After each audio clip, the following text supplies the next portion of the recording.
Hello అందరికీ welcome to M J updates. Mahalakshmi పథకం గురించి కంప్లీట్ డీటెయిల్స్ అయితే చెప్పబోతున్నాను ఈ వీడియోలో. అలాగే చాలామందికి చాలా రకాల డౌట్స్ అయితే ఉన్నాయి. అవన్నీ ఈ వీడియోలో అయితే నేను క్లియర్ చేయబోతున్నాను. ప్రతి నెల 2500 పొందడానికి పోస్ట్ ఆఫీస్ అకౌంట్ ఖచ్చితంగా ఉండాలా? అలాగే లిస్ట్ విడుదలయ్యిందా? ఒకవేళ విడుదలైతే ఆ లిస్ట్లో మన పేరు ఎలా చెక్ చేసుకోవాలి? ఈ పథకానికి అర్హులను ఎలా గుర్తిస్తున్నారు?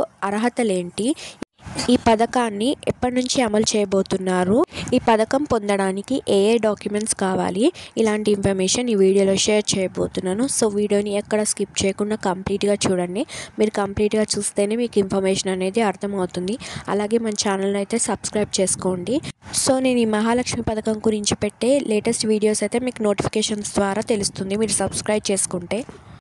ఈ మహాలక్ష్మి పథకం గురించి చాలామంది అయితే ఎదురు చూస్తున్నారు. ఈ మహాలక్ష్మి పథకం వర్కింగ్ ఉమెన్స్కి కాకుండా గృహిణులకైతే ఇవ్వబోతున్నారు అర్హులుగా గుర్తించి.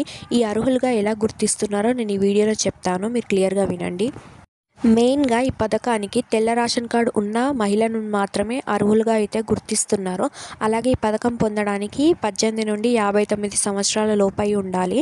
ఖచ్చితంగా మ్యారేజ్ అయి ఉండాలి. తెలంగాణలోని వాళ్ళై ఉండాలి. అలాగే ఇప్పుడు చాలామందికి ఉన్న డౌట్ ఏంటంటే ఈ పథకం పొందడానికి ఖచ్చితంగా పోస్ట్ ఆఫీస్ అకౌంట్ ఉండాలా అని. పోస్ట్ ఆఫీస్ అకౌంట్ ఖచ్చితంగా అవసరం లేదు. మనం ప్రజాపాలనలో ఈ పథకాల కోసం అప్లై చేసినప్పుడు మన ఫుల్ డీటెయిల్స్ అయితే ఇచ్చేసాము. మన ఆధార్ కార్డ్, ఫోన్ నెంబర్ ఇలాంటి డీటెయిల్స్ ఇచ్చాం కదా. సో మన ఆధార్తో ఫోన్ నెంబర్తో ఏ బ్యాంక్ అకౌంట్ అయితే లింక్ అయి ఉందో డైరెక్ట్గా ఆ బ్యాంక్ అకౌంట్స్కి అయితే ప్రతి నెల 2500 అయితే వీళ్ళు వేయబోతున్నారు.